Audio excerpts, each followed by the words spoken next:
What's going on, friends? Welcome back to the channel. Thanks for stopping by. We are in Michigan, and from Leland, Michigan, which sits right on Lake Michigan, we took an hour-and-a-half ferry to South Manitou Island. And the plan is to do an overnight camp here. A couple things about the ferry. It's about an hour-and-a-half ride, like I said. It costs 45 bucks a person. We had to park there, that was $3 a day. And then we reserved a campsite, which is another $10 a night. So for about 106 bucks, we get to do an overnight on this island. Dig it.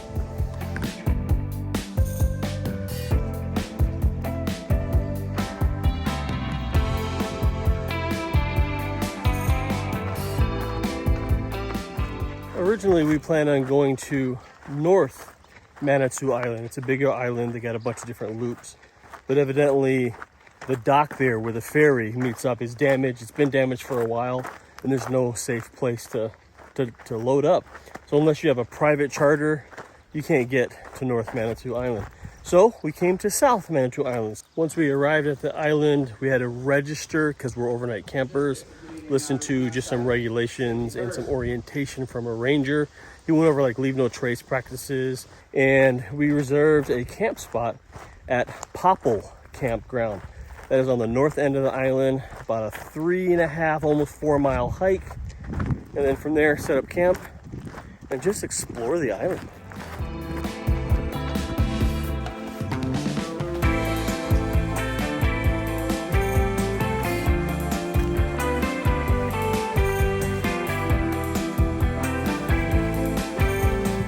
Sunny, warm, probably 74 degrees, zero breeze where we are. It is a southwest wind. And since we'll be on the north side of the island, it'll be zero wind. So, and it's steamy. I'm moist under this, but we hope to set up camp and maybe take a dip. I think that may be in order. If we weren't on the road for our jobs, this time of the year, I personally would not be backpacking unless I was at elevation in Colorado or something. But back home, this is the time of the year where I would normally do a bike packing trip. Throw all my gear on my bike and just start heading out. Because when you ride a bike, you create your own breeze, right? But here, it's sticky, it's still. I mean, truth be told, kind of miserable. But I guess what really matters is the experience, regardless of the time of year. The fact that we are privileged enough to even come to South Manitou Island and camp and backpack is kind of a blessing.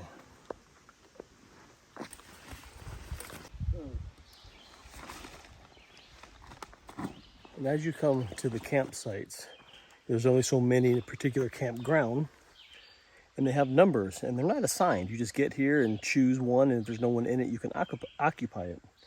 You got your camp tag that you get from registering. You hang it from a tag, and that's your site. All right, campsite reserved. Camp set up and lunch eaten. Now it's time to explore the island.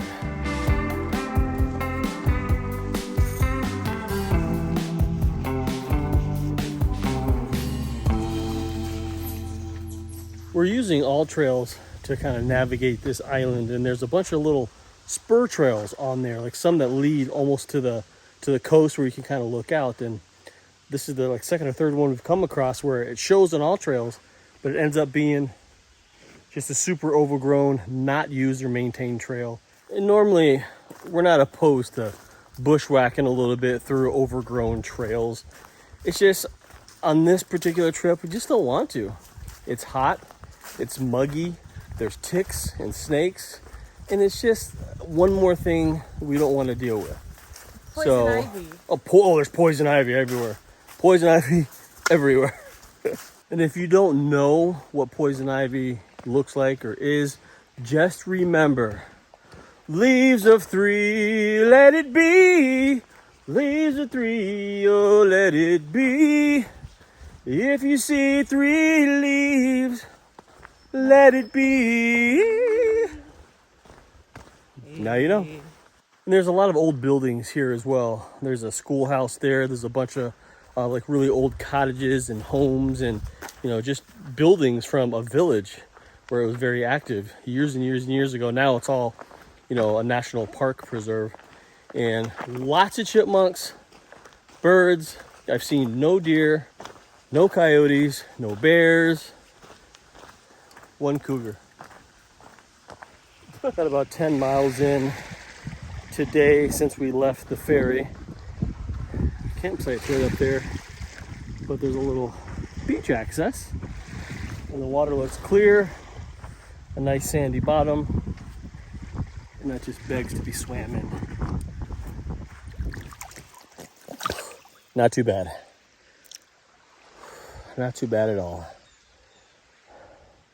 After just a great skinny dip in Lake Michigan, we decided it was so nice on the beach because up at camp it's so buggy. There's a lot of mosquitoes up here, and the only thing down here really are like those little biting flies, but there's a lot less of them, so I think, you know, we may just chill here. But as we're on a beach, everything has a tendency to get sandy and get dirty, and I got something that Metro on the Move actually turned me onto. It's called the welcome mat. And it's literally just a ground sheet, small, that you can put your stuff on to keep it out of the sand, out of the mud, put it under your hammock, put it in the vestibule of your tent, you know, that kind of thing. So I reached out to Ben from Hilltop Packs. Hi, Ben. And I had him make me one. Of course, it's got my face on it, but this is absolutely perfect for this kind of application. So now I can keep my stuff up out of the sand and not have to worry about it. So I'm glad I brought it, and here it is in action. So if you want something like this, reach out to Hilltop Packs. I'll leave a link in the description to their website. Get one custom printed for yourself, or get one with my face on it, or just get a plain one. Either way, I think it's a great piece of gear, and it's something that solves a simple problem. Also, one last thing concerning the beach. Helinox Chair Zeros don't do well on sand at all, unless you have a chair pad like this. I'll leave a link in the description to where you can get one for yourself. Dinner is done, and I've been sitting here watching this crazy storm roll through the north side of the lake, like where the upper peninsula is. I'm gonna try to zoom in and see if you can see it, because it's crazy.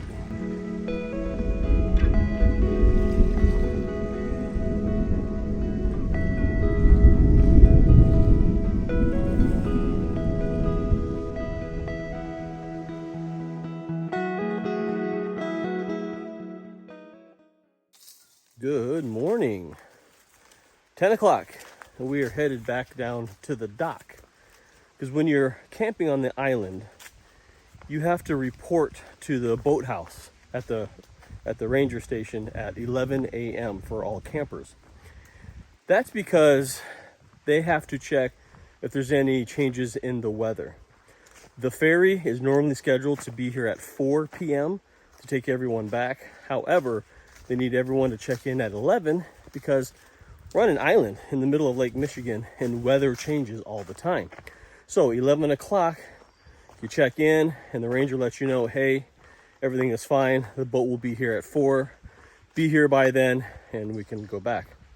However, if there's a weather system moving in and it's going to get crazy, they could very well say, hey, the boat's going to be here at 12.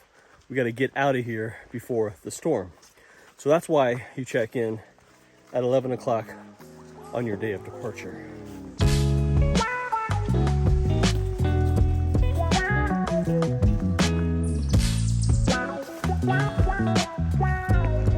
About a mile out from the ferry.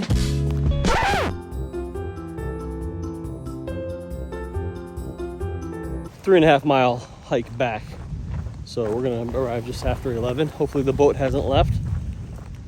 But I want to talk to you about cell signal. So there is some cell signal on the island. I have Verizon, and the closer I get to the coast, I usually get about like 1 bar, maybe 2 every once in a while. So don't count on cell signal.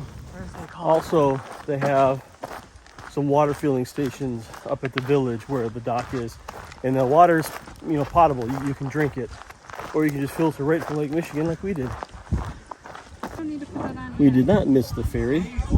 They did just drop off a boatload of people here. A lot of day hikers, a lot of backpackers. But they're going to chill here until 3:30, 4 o'clock when they depart, and we'll head back to the mainland. So which means we have time to now explore the other half of the island after snacks, of course. We decided to stop in the visitor center here. And it's not like a normal visitor center where you can buy snacks and things like that. It's more about the history of the island, like how they did for logging and their ecosystems. And it's in this old house. And you probably still live here to this day, I bet. But lots of old artifacts. And there's lots of stories here.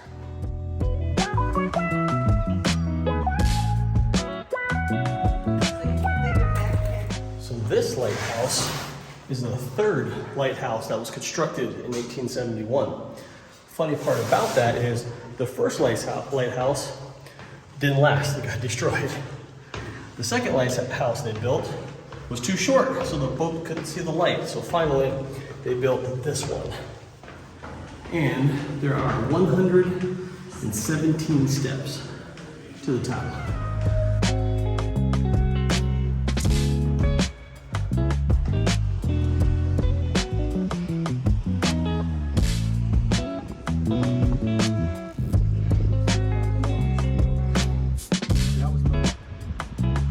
So this lighthouse stands 100 feet, and way back in the day, they're uncertain if it ran on whale oil or kerosene. I would think that since we're such on an inland lake like Lake Michigan, it would be super hard to get whale oil up here. Kerosene in my brain makes a lot of sense, but there's still some back and forth on that. But now it's powered by electricity, and there's a bulb up there, and it still comes on every night to this day.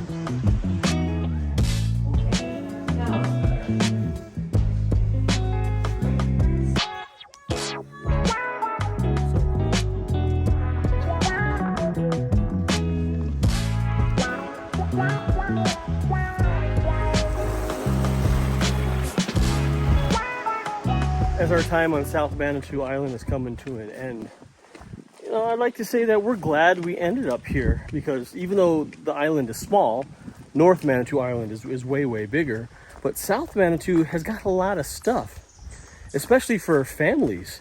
The ferry ride is just awesome by itself.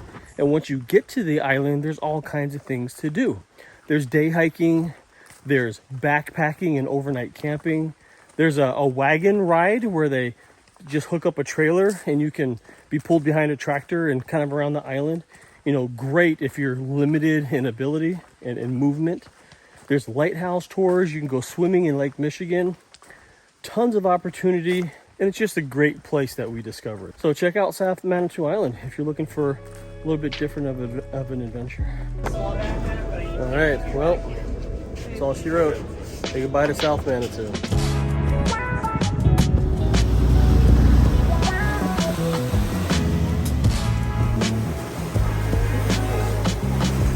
Back in Leland. Appreciate you coming along. If you have any questions about South Manitou Island or this trip in general, leave those questions, comments down in the area below. Otherwise, get outside, find your own adventure, enjoy this big, beautiful world. We'll see you on the next one.